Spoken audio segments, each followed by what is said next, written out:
శాస్త్రంలో ఎక్కడైనా కూడా చరిత్రలో కూడా చెప్తారు, ఇంట గెలిచి రచ్చ గెలిచాలా అని. మన మాజీ ముఖ్యమంత్రి జగన్మోహన్ రెడ్డి గారిని చూస్తే ఒకసారి ఇంటా ఓడిపోయాడు, సమాజంలో ఓడిపోయినాడు. మళ్ళీ రాష్ట్రాన్ని నేను ఉద్ధరిస్తానని చెప్పి ప్రజలకు మళ్ళా అబద్ధాలతో అధికారంలోకి రావాలని ప్రయత్నం చేస్తా ఉన్నాడు. జగన్మోహన్ రెడ్డి గారు, మీరు మీ ఇంట మహిళలకు మీరు న్యాయం చేశారా? రాష్ట్రంలో మహిళలందరినీ ఉద్ధరిస్తానని చెప్తా ఉన్నారు. రాష్ట్రంలో మహిళలందరినీ సంక్షేమం అందిస్తానని మాట్లాడుతున్నారు. నేనే మహిళలకు అండా అని మాట్లాడుతున్నారు. మీ ఒక చెల్లికేమో తండ్రిని దూరం చేశావు, ఇంకో చెల్లికి ఆస్తిని దూరం చేశావు, తల్లికి కొడుకు ప్రేమను దూరం చేసేసావు.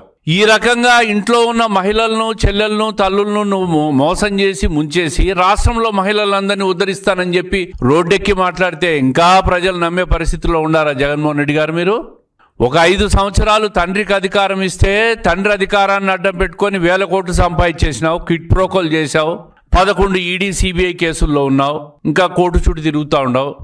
ఒక్క ఛాన్స్ ఇవ్వండి, రాష్ట్రాన్ని ఉద్ధరిస్తానని చెప్పి ప్రజలను నమ్మించి 2019 నుంచి 24 మధ్య రాష్ట్రాన్ని అతలాకుతలం చేసేసి వద్దు బాబాయ్ నువ్వు జగన్మోహన్ రెడ్డి గారు అనే విధంగా 164 సీట్లు కూటమి ప్రభుత్వానికి ఇచ్చి 11 సీట్లకు పరిమితం చేశారు నిన్ను.